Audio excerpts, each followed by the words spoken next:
ಎಲ್ರಿಗೂ ನಮಸ್ಕಾರ. ಇನ್ನು 5 ದಿನ ಉಳಿದಿದೆ 2025ಕ್ಕೆ. ಇವತ್ತಿನ ಟಾಸ್ಕ್ ಸ್ವಲ್ಪ ಇಂಟ್ರೆಸ್ಟಿಂಗ್ ಇದೆ. ಏನು ಅಂತಂದರೆ, ನೀವು 2025ರಲ್ಲಿ ನಿಮಗೆ ಏನು ಮನೋರಂಜನೆ ಕೊಟ್ಟಿದೆ ಅಂತ 5 ವಿಷಯಗಳ ಪಟ್ಟಿ ಮಾಡಿ.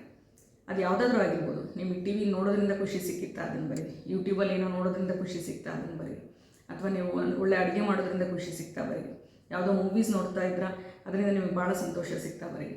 ಸೊ 5 ರಿಕ್ರಿಯೇಷನಲ್ ಆ್ಯಕ್ಟಿವಿಟೀಸ್ ಯಾವ ನೀವು ಮಾಡಿದ್ರಿ 2025ರಲ್ಲಿ ಅನ್ನೋದನ್ನು ಪಟ್ಟಿ ಮಾಡಿ. ನೀವು ಸ್ಪೆಸಿಫಿಕ್ಕಾಗಿ ಹೋಗಬೇಕು ಅಂದರೆ, ಸಪೋಸ್ ಟಿ ವಿ ನೋಡೋದ್ರಲ್ಲಿ ನಿಮ್ಗೆ ಯಾವುದು ಖುಷಿ ಆಯಿತು, ಸೀರಿಯಲ್ ನೋಡೋದ್ರಿಂದ ಖುಷಿ ಆಯಿತಾ, ನ್ಯೂಸ್ ನೋಡೋದ್ರಿಂದ ಖುಷಿ ಆಯಿತಾ, ಕಾಮಿಡಿ ಟೈಮ್ಸ್ ನೋಡೋದ್ರಿಂದ ಖುಷಿ ಆಯಿತಾ, ಸೊ ಅದನ್ನು ಪರ್ಟಿಕ್ಯುಲರಾಗಿ ಬರೀ, ಇದನ್ನು ನೋಡೋದ್ರಿಂದ ನನಗೆ ಖುಷಿ ಸಿಕ್ತು ಅಂತ. ಸೊ ದಟ್ ನಿಮಗೆ ಇನ್ನೊಂದು ಸರ್ತಿ ಖುಷಿ ಸಿಗುತ್ತೆ ಆ್ಯಕ್ಚುಲಿ ಅದನ್ನು ನೆನೆಸ್ಕೊಡೋದ್ರಿಂದ. ಆ್ಯಂಡ್ ಅದನ್ನು ಮುಂದಿನ ವರ್ಷಕ್ಕೂ ಕಂಟಿನ್ಯೂ ಮಾಡ್ಬೋದು.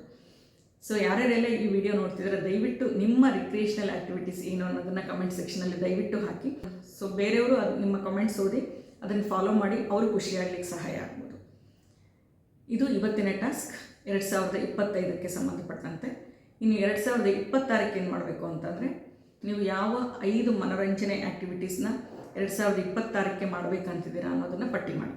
ಅದು ಏನಾದರೂ ಆಗಿರ್ಬೋದು. ಅಂದರೆ ವಾರಕ್ಕೆ ಒಂದ್ಸತಿ ಅಟ್ಲೀಸ್ಟ್ ನಾನು ಒಂದು ಒಳ್ಳೆ ಅಡುಗೆ ಮಾಡಿ ನನ್ನ ಫ್ಯಾಮಿಲಿ ಮೆಂಬರ್ಸಿಗೆಲ್ಲ ಊಟ ಬಡಿಸ್ತೀನಿ ಅನ್ನೋದಿರ್ಬೋದು. ಅಥವಾ ಟಿ ವಿಲಿ ನಾನು ಇದನ್ನು ನೋಡಲೇಬೇಕಪ್ಪ, ಹೋದ ವರ್ಷ ಎಷ್ಟು ನೋಡ್ಬೇಕು ಅಂದ್ಕೊಂಡೆ ಆಗಲೇ ಇಲ್ಲ, ಈ ಸತಿ ನೋಡೋಣ, ಲೈಕ್ ಕನ್ನಡದ ಕೋಟ್ಯಾಧಿಪತಿ ಇರ್ಬೋದು, ಅಥವಾ ನಿಮ್ಮ ಬಿಗ್ ಬಾಸ್ ಇರ್ಬೋದು, ಯಾವುದಾದ್ರೂ ಇರ್ಬೋದು. ಅಥವಾ ಯೂಟ್ಯೂಬಲ್ಲಿ ನಾನು ಭಗವದ್ಗೀತೆ ಅವನ್ನೆಲ್ಲ ಕೇಳಬೇಕು ಅಂತ ಇದ್ದೆ, ಆಗಿಲ್ಲ, ಬರೆದಿಟ್ಟು ಅದನ್ನು 2026ರಲ್ಲಿ ಮಾಡಿ. ಅಥವಾ ಮೂವೀಸ್ ಎಷ್ಟೋ ನೋಡಬೇಕು ಅಂದ್ಕೊಂಡಿರ್ತೀರ, ಆಗಿರಲ್ಲ. ಸೊ ಅಟ್ಲೀಸ್ಟ್ ನಾನು ವಾರಕ್ಕೆ ಒಂದು ಮೂವಿನಾದರೂ ನೋಡ್ತೀನಿ ಅಂತ ಬರೆದಿಟ್ಕೊಳ್ರಿ. ಅಥವಾ ನಿಮ್ಮ ಮಕ್ಕಳ ಜೊತೆ ಕ್ವಾಲಿಟಿ ಟೈಮ್ ಸ್ಪೆಂಡ್ ಮಾಡೋಕ್ಕಾಗಿರಲ್ಲ. ಎಷ್ಟೊಂದು ಸತಿ ಅಂದ್ಕೊಳ್ತೀವಿ ಇವತ್ತು ಕರ್ಕೊಂಡು ಹೋಗ್ಬೇಕು, ಅಲ್ಲಿ ಹೋಗಬೇಕು, ಇಲ್ಲಿ ಹೋಗಬೇಕು, ಆಗಲ್ಲ ಮಾಡಲಿಕ್ಕೆ. ಅದನ್ನು ನೋಟ್ ಮಾಡಿ ಇಟ್ಕೊಂಡ್ರೆ, ಅಂದರೆ ವಾರಕ್ಕೆ ಒಂದು ಸತಿನಾದರೂ ನಾನು ಮಕ್ಕಳ ಜೊತೆ ಅವ್ರು ಹೊರಗಡೆ ಕರ್ಕೊಂಡೋಗಿ ಅವ್ರ ಜೊತೆ ಕ್ವಾಲಿಟಿ ಟೈಮ್ ಸ್ಪೆಂಡ್ ಮಾಡಬೇಕು ಅಂತ ನೀವು ಬರೆದಿಟ್ಕೊಂಡ್ರೆ ಅದು ಖಂಡಿತ ಸಾಧ್ಯ ಆಗುತ್ತೆ.